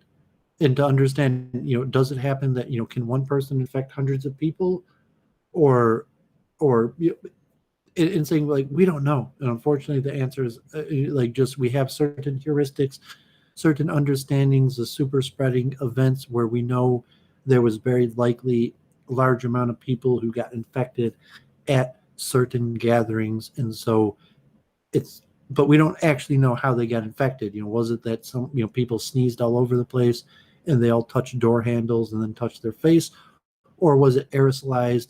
And then from the pure physics study, like how much do we really understand the physics of breath and air circulation? And the answer is not well enough to know how the coronavirus is transmitted, because the coronavirus is in fact largely too small for scientific calculation. We understand enough about viruses, but the current level of differential equations and mathematical calculation ability is that these equations are actually beyond solvability, that even with the best minds and money and hundreds of thousands of people dead, we still haven't solved these differential equations. So you could have equations like this and you could plug it into a computer and the computer could give you models, and that's what we do. Like hopefully me and Jennifer over the next few weeks, probably when school starts, maybe in the next few weeks, hopefully on my channel we'll do another update on coronavirus for those people who are, going back to university, and what's that going to look like? What are the type rules and functioning? But from the pure mathematical scientific level, I thought it's important to understand that no, we can't actually solve these questions. We don't actually have the answers. The best scientists in minds, relatively, this is what they're producing. This series of differential equations, and I don't know if you want to look at the graphs now. So he's saying like generally, you have these series of equations, and then you have the visual representations in terms of vector fields that these ordinary differential equations produce. And these may be simpler ones that just have a heat map versus a vector field. But like in reality, you're saying like, series of equations produce vector fields. And that's why like Super Libra is interesting, because, he's not there yet. But conceptually, that's what me and Jennifer are saying. Yeah, factually, it's kind of what Super Libra is saying. But like, no, scientific reality is way more complicated. I mean, the best we could do is ordinary differential equations and vector fields. Maybe there's a few other mathematical techniques, eigenvectors, and even, but really at the end of the day, even those techniques are really still not really something new. They're just a version of ordinary differential equations, and vector fields are a way to calculate ordinary differential equations and vector fields. So I think, it's interesting. Can we solve this? Can our current system solve it? Or is it possible that, yes, we could actually, in theory, get the greatest minds together, reduce it to a series of differential equations, plug it into a computer, and that will accurately tell us the percentage chance of these various events and how far away in various things, to a relative accuracy of what's the likelihood that people are going to get infected or not. Yeah, I think you make a really good point here about running up in the limitations, because at a certain point you really do get to like a limit of computational ability, right? Like you're looking at how many ODEs just there. I've got the diagrams up now, or the graphs, sorry. So this is on page 35 that you'd mentioned earlier. So this is your model being sketched out here, and they're modeling a transmitter who is transmitting viral cells between a time t or vt and vt plus delta t. So you're looking at a calculus approximation, because we've proven using math that by using approximations on the level of calculus, we get the most accurate results, because we're actually computing on an infinitesimal level rather than a macroscopic level. Yeah, if you could show page 38 also, that's like the heat map that I guess is closest to a vector field. And for some reason, you keep coming back to this idea, and I think it's important for people to familiarize themselves with what a vector field is, because it's going to come up a lot. Like heat maps are a great example. Open it up. It's going a bit slow. It's just having a hard time going through the pages, but I'm scrolling as fast as I can. So you want me to go ahead to page 38 then? Because this is 36. We got model fit, and it looks like they were pretty accurate with their model. It's actually pretty impressive. 38 was kind of giving a heat map of all these various factors to show what could be a super spreading event. So like obviously intuitively, saying like, well, super spreading event is where someone who is highly contagious has large amounts of the virus in them and aerosolizes in a way that possibly billions and billions of virus in the person would get aerosolized enough that it could infect tens, hundreds of people in one event. And so is that possible that you have these super, we don't actually know the mechanism. We know factually there's been super spreads where people in one place have gotten the virus, but whether there was one person who had it and somehow that one person's virus got it to everybody else is actually beyond the ability of science to determine. So the ODEs here are now being represented in a heat map, which is really like a vector field, because saying the equation is basically saying that depending on the number and the change, it's going to be a different answer. So the equation doesn't tell you what's going to happen because the equation depends on initial conditions. The equation just says, given these initial conditions, you could show the outcome, and then that will give you a vector field, which means that if you're at these certain at any given set of initial conditions, here is where you will fall out in the vector field, and here's the forces numerized that will be acting upon you at that place in the vector field. Oh, very interesting. So just for a recap for people who are interested, we got step one, we have modeling. Those are the differential equations. You check and see what the equations are going to give you when they play out. And then observation, you check out what really happens. And if it lines up, which it appeared to line up, you can then use the equations that you have to figure out what parameters within those equations will lead to a particular set of well-defined events, in this case, a super spreader event.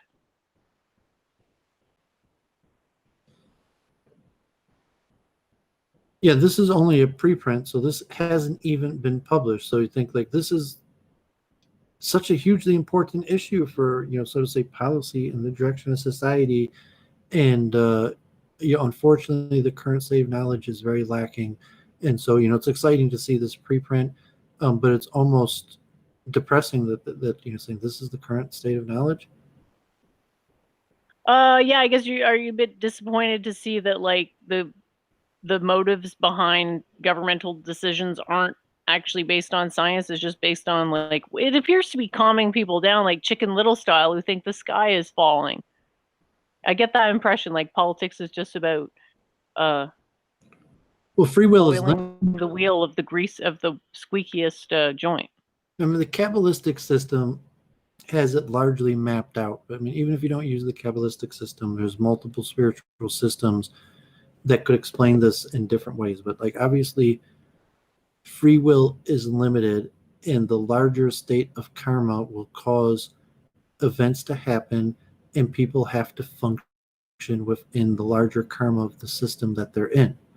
And so systems like government and power have larger karmatic structures that anybody within the system is going to have to operate within the karma of that system. So if there's, like Dr. Fauci or something is, he representative of the karma of that system. And so, no, it's not surprising the incompetence and level. So not just even at the government, I'm talking about what I would say mankind in totality, that it's conceivable that there's better minds out there, or there's people who know quite a bit more, and there probably are. That's why I said, like, a lot of the smartest people I've met, pretty consensus seem to agree that this was probably man-made, God forbid. However, just to understand, like, what is a virus? What does it do to people? How is it transmitted? there's so many uncertainties. So when you see authoritative structures being authoritative based on false information, that's completely not surprising. And like the ability to adapt to circumstances and people's failure to be able to control their impulses is completely not surprising, because the system predicted that. The system predicted that people's free will is bounded, and that, percentage wise, in all likelihood, a certain percentage of the population will not be capable of controlling their impulses.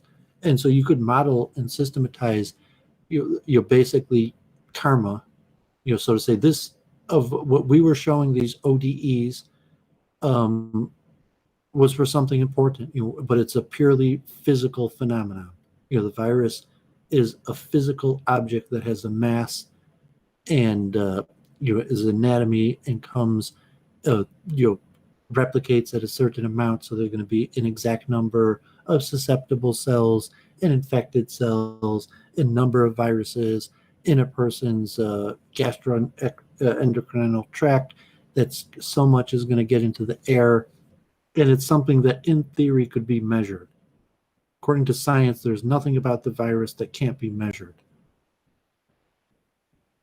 And then when we talk about, is that really what they say, though? Well, I'm talking about physics. No, I'm saying, like, I think everyone would agree that there's nothing about the virus that can't be measured. It does, just because we could measure it doesn't mean that we could beat it. But it's saying, even though we're talking about something completely in the material realm, the rules of science and physics still are incapable of accurately describing it, let alone describing spiritual phenomena. So, Doovid and Jennifer wanted to create an axiomatic system of ODEs, ordinary differential equations, to map phenomenon of the spiritual realm. And to some extent, that is what we're trying to do. But it's not possible to do that, though, because calculus relies on axioms that aren't true. That we still can't even do that in the material realm. We can do it at some level, but the virus is an example of the limits of the current state of science and understanding. So it's possible to say, yeah, there's greater minds out there that probably know better how to do this than the government and the universities. And maybe they're the ones that made it, saying, I don't know. I don't understand it that well. Everywhere I look, no one seems to really understand it. And in all likelihood, if there were an entity of people that understood it, to me, it's not surprising that it's not going to be like the government and the officials. And that's why, saying a lot of experts think, like, yeah, maybe some alternative third party or rogue element within one of these bodies made it. And so, okay, the group think is that's impossible because there's an evolutionary understanding about how this works. And this phenomenon that we're dealing with is just one of common phenomenons that all the experts have always known about. And like, okay, it sucks, we're going through it, but that's evolution. And I was asking JF about his revolutionary phenotype, and he was saying that in essence, his revolutionary phenotype offers no insight into viruses. That it's a theory about a certain aspect of evolution that maybe happened in the past, maybe will happen in the future. But even if his revolutionary phenotype is true, that it offers no predictions or insights that are useful into what's currently happening with the coronavirus. And I want to mention also the conspiracy, because I mentioned on the show of Epstein, God forbid, that, Luke Ford, I told him on the show today, had chronic fatigue syndrome.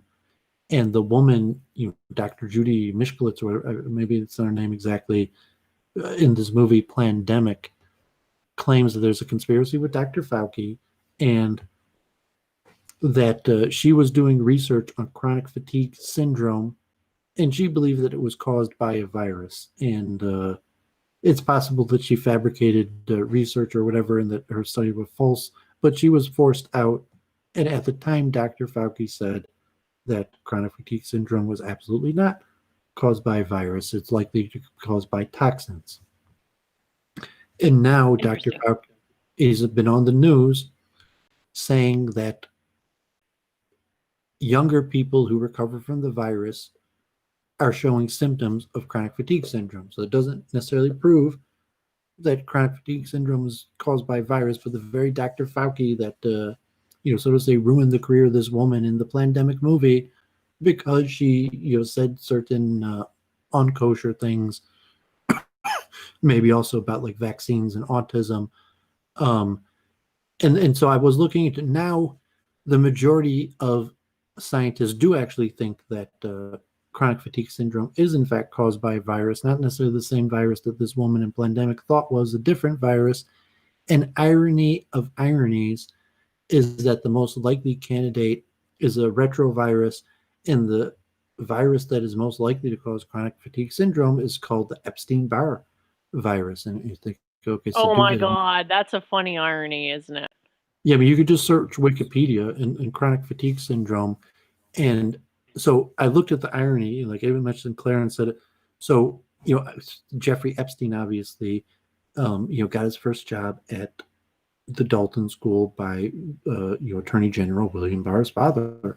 And, so it's a big, scandal, saying like what's going on, just like Maxwell, and saying everyone knows that the Attorney General of the whole United States, Barr, is caught up in this. So this retrovirus that is likely the cause of chronic fatigue syndrome is called the Epstein-Barr virus is pretty coincidental. But just to say factually for people, Epstein-Barr virus refers to Sir Anthony Epstein, who's 99 years old, and I guess was knighted by the Queen and educated at Oxford, and his assistant Barr, who I guess was a woman, Yvonne Barr, who was Austrian. And so this virus was discovered decades ago by not Jeffrey Epstein and Attorney General Barr, but by Anthony Epstein and Yvonne Barr. But it's pretty ironic, just to think that there's a Barr. Yeah, there's a virus. you know what it is? It's revenge of Epstein-Barr.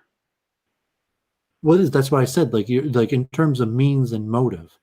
So I said like I have no evidence. Like I don't know if there's some lab. I don't have any evidence. Like I'm not saying there's some lab somewhere where I know what's going on in it.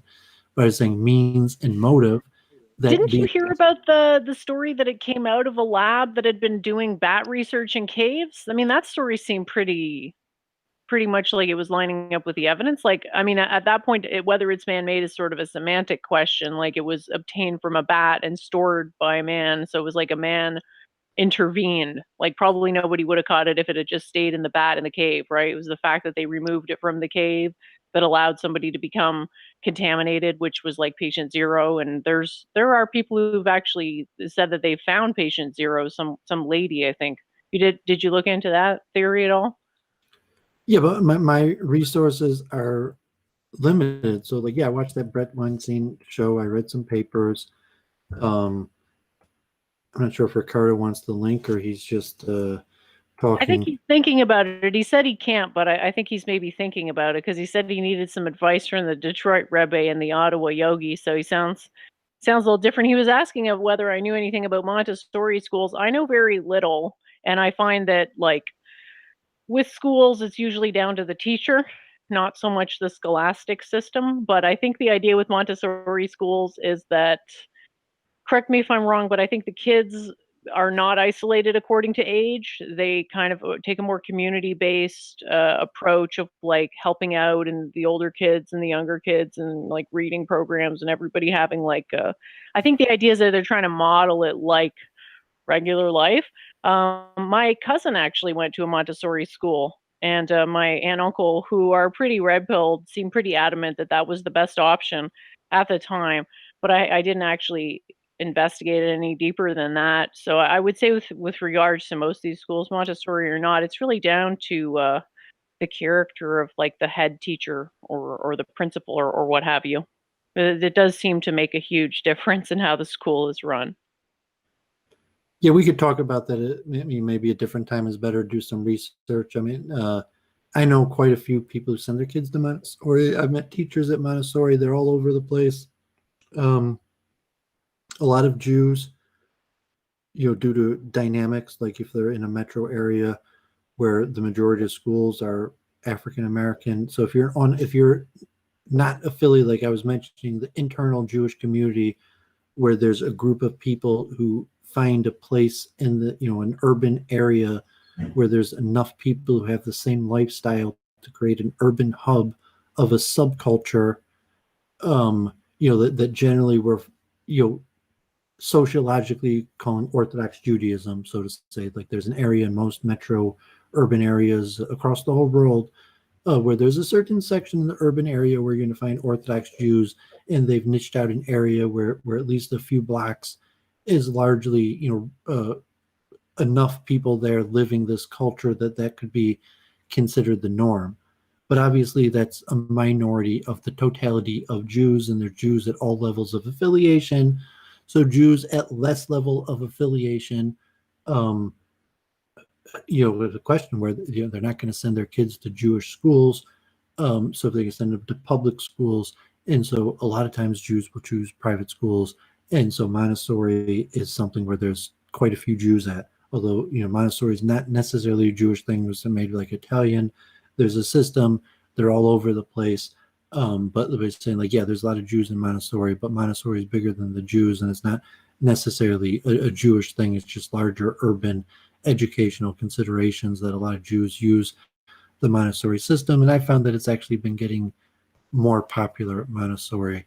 That I think, from what I know, I've seen more and more of it. But someone who hasn't, God forbid, successfully reproduced, my knowledge on it, may be more limited than if I was a father looking to enroll my kid in school and making the decision of which educational system I would choose for my own child, as opposed to a theoretical understanding on educational systems or sociological just association that I know a lot of people. There's just like there's Jews all over, and there's this and this all over. There's Montessori all over. So yeah, Doovid knows quite a few people, and who even teach at Montessori schools, let alone send their kids there.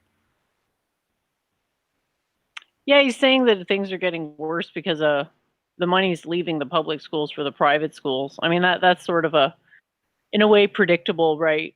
If there's a market for something, and there's a huge market for education in the States, and it's something you don't hear very much about, the education bubble. Haven't heard about that in a few years, but yeah, it's still inflating. Well, I want to talk about COVID-19. Saying, okay, like I was on a call with the chess club and we haven't met for months. Like I did that every Friday for years. And just like the temple. So I started going back to synagogue, and we have outdoor prayer services. And I started going back to the Hare Krishna temple. We have outdoor prayer services also.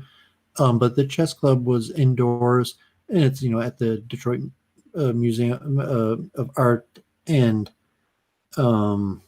it's unclear exactly how we're going to go back to doing it as long as COVID is around. And it's possible that we won't be able to go back to doing it in like the way before in a public setting. As long as COVID is around, there may be no way to safely socially distance and play chess, because like obviously, there's a board and people have to sit near each other and touch pieces. And, like you could conceivably probably design a system that would be safe for it. But then you're saying like you're going to have little kids, off the street that we're just teaching to play chess, and that they're going to reasonably be expected to be able to keep these precautions necessary to do it.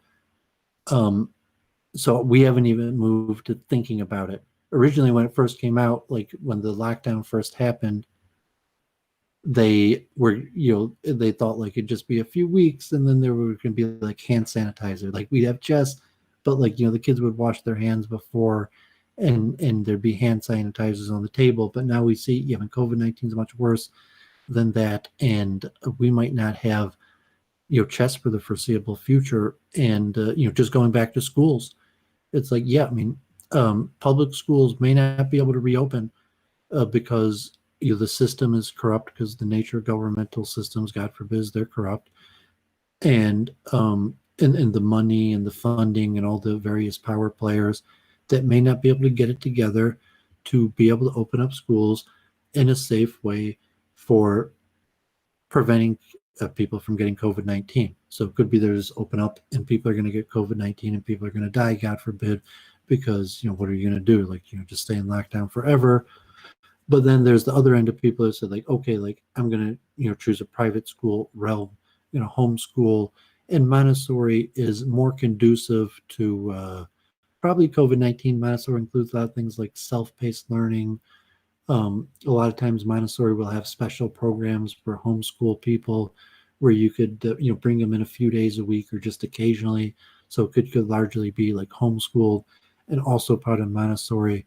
So the public schools might attempt to adopt a more Montessori educational system, which may have been good in the first place, that people could have been arguing they should have been doing that anyways, but not because of that, but because the Montessori system might actually be more conducive to slowing the spread of COVID-19 and getting kids back in school. I mean, I'm not sure if Jennifer, obviously, I mean, you don't have children that you're looking to enroll in school in the way that like you maybe you haven't drove down, but if you're a connected woman, maybe you know a local teacher or just people who are going through those concerns.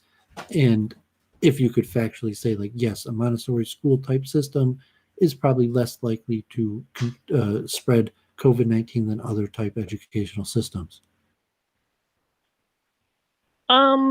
Maybe, but I still think it's down to the person in charge of the school, and that's quality control question. And as Ricardo in the chat is saying, like, the quality control is really hard. Like, finding a head teacher is really hard because who wants to be responsible for everything that goes bad and get blamed for everything and never be thanked for anything? Only someone with a love of teaching, which is not very common.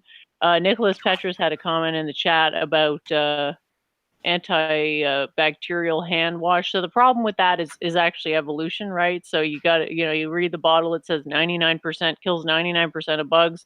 Well, what's left is a 1% that has a resistance, right? Because that's by definition, if it couldn't kill them, they're the strongest. So it's basically setting up an incentive for the species to evolve and become more immune to the treatment, right? So like, it's actually not a very good idea to do that past a certain point. Like, I would say it's a good idea to sanitize surfaces with like a bleach type of thing, but then to think you can bleach your own body, right? Like, the body works in a certain way and you have to just have a high immune system to fight off colds and illness proactively. Like, once you're sick, you're already at like a fifth stage or whatever of infection. Once you have symptoms, like, the idea is just to catch it sooner. So stuff like Band-Aid solutions, like, these hand gels or whatever, and 99% kills 99% of bacteria. Well, if you want to encourage super strong resistant bacteria to form, just keep on using that shit. Because there's just another example of, like, the truth doesn't really matter. What matters is these people making a buck off the product. And this whole, blunder associated with COVID just sort of gives everybody that extra degree of like cynicism, where it's like, rather than actually trusting what people are saying, they're looking for the hidden motive for like why they're hucking whatever quote unquote solution that du jour.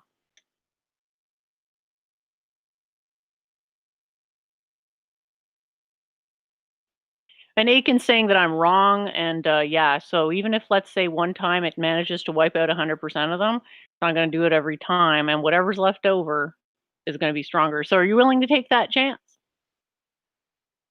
I don't think so.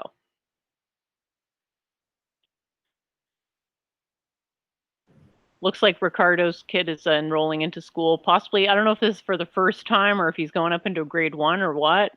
But yeah, good luck with that. And Yeah, I mean, if it maybe you wasn't can like a move him. dumbass with a LARP, he could just come on and we could discuss like the science and techniques of sending his kid to school. And you think, because it really, like, it's a question that could be analyzed with physics and psychology. What is the physics of spread? What type of behaviors make spread more likely? Versus what is the psychology that causes people to not be able to exhibit the impulse control to exhibit behavior that makes the spread less likely.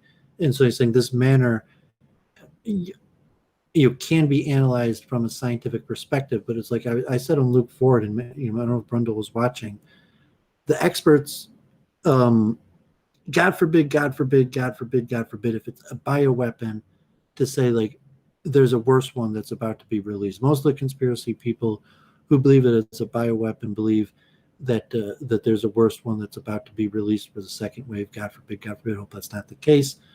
But also the experts who believe in evolution are universally predicting, at least here in the U.S., that there is extreme likelihood there's going to be an uptick and possibly huge surge when it starts getting colder and people are indoors, and that's just pure physics. Like anyone who understands the biology and physics of the virus, it appears to be undeniable that it spreads easier in the cold than indoors. And so that's going to happen. Right now it's August where I'm at. We're still in the middle of summer, but fall is right around the corner, and it's going to start getting cold, and people are going to have more difficulty doing things outside. And what I was telling Luke is, the experts, Dr. Fauci, everyone, Facebook, the billionaires, the elites, the universities, Harvard, canceled classes for the whole year, or 6 months, or they're saying like this, get used to social distancing, get used to, God forbid, people dying of this horrible virus. That's not going to change for at least months, possibly years. And that's what the best experts on the virus are saying. So if you're saying, oh man, this sucks, there's going to be this horrible virus that every time people are gathered freely and not taking extra careful precautions could cost me and other people their lives. God forbid, God forbid. But you're saying fact. It's just a fact. God forbid. I don't know why, God causes suffering. This is our suffering, and that it could be years that we're going to be in condition that when we gather in public, if we're just carefree and, talk like we used to talk, that people are going to die of this virus. And so as of now, unfortunately, all the experts say it's probably going to get worse before it gets better. And the only way that that's not the case is if miraculously the majority of humanity exerts huge amounts of impulse control that historically we have never been able to exhibit or demonstrate the ability to exhibit. So like Brundle, he's like, Brundle, this dude can't even talk on a stream without LARPing. How the hell is this kid going to go to school and keep social distance? 0% chance. Does that mean Brundle's going to die? Like, it's guaranteed he's going to get the virus and they're going to get infected and people are going to die? Possibly. That's kind of what JF is saying. Like, yes, Brundle, fact. You, your kid, your family, everyone you know, eventually will get this virus. Maybe the sooner the better. Maybe, who knows? But like at the end of the day, yeah, virus is going to spread. Even if theoretically it's possible that we could, socially distance and meet in public and all these things, not going to happen. And you're saying like, yeah, that makes sense to me because like, no, I mean, like I don't picture Brundle coming on and discussing what's up the physics and dynamics of how it's possible to like go back to school and keep all these kids socially distanced. And he's saying Brundle's high IQ, let alone, the people who aren't high IQ. I just wanted to show people something. Just hang on a second. Yeah, hey, sorry about that. I just wanted to show people a few things for cleanliness because we got questions in the chat about stuff that relates to it. So I just wanted to show people a few things. I'm just going to turn the camera on in a quick second, but I just have company here, so I'm going to wait till I was a little bit camera shy. There, my husband. Yeah, sorry, I sort of derailed the chat there, but I wanted to talk to people about a couple things for like keeping clean, and the difference between like keeping healthy and disinfecting, right? Like surfaces, you want those disinfected, right? Like tables and inanimate objects. So what I would recommend for that would be I'll just show it on the camera now. Actually, I still have to I just have to wait a minute here. But yeah, it's like a very sort of. You might still be clicked on me too. I mean, if you're purposely. I am. Yeah, I saw that. I got to switch which one I'm clicked over to. But yeah, it's basically it says bleach concentrate, and it says kills 99.99, thank you, percent of germs, and lemon fresh.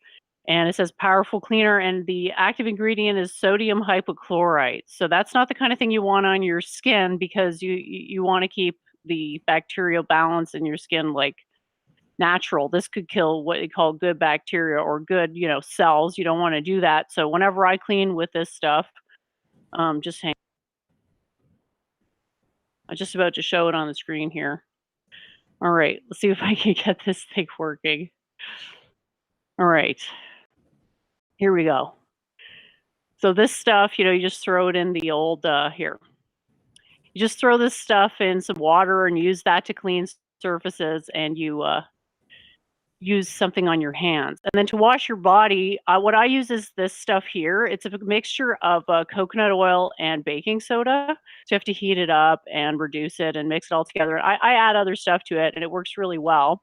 And basically, it cleans the skin without killing anything bad. So it's like a buffer solution that allows there to be a cleaning that happens on a subdermal level. Because ultimately, like, you're not going to be free from bacteria. Like, it's just a fool's errand to think you could free yourself from bacterial contamination. What you want is a high, very high immune system. So basically, super healthy. So anything that can harm you just bounces right off you. And the way to do that is to keep your skin healthy and breathing properly. So by using that mixture and literally nothing else, and that's what I use, and I feel great. I get out of the shower and I feel like crystal clear and hyper clean. But I never use that antibacterial stuff on my hands because, like I said, it can encourage mutation to a more pernicious form, and it can also kill good bacteria. Like, ultimately, it's like karma and intention. Really, it's if you feel healthy, that's going to repel the illness. Like, it may sound cheesy, but that's actually how it works. Like, people, traditionally, it's believed that people get sick because of something ultimately originating in their mind and their mind's inability to keep their immune system sufficiently high. Anyway, thanks for listening to that. I hope that was educational, and please keep the questions coming because I do like to see people improving their lifestyles and making good choices, and I don't want people to be misled. Yeah, I mean, you mentioned that for most spiritual systems, sin has to be the ultimate cause of dualistic systems, like a Judeo system that has a spiritual realm that trumps the material realm. That sin is in fact the ultimate cause of sickness. It could be manifested in a material way in different forms, but like the Judeo system, at least classically, what's written in the rabbinic text necessitates that the cause of sickness is sin.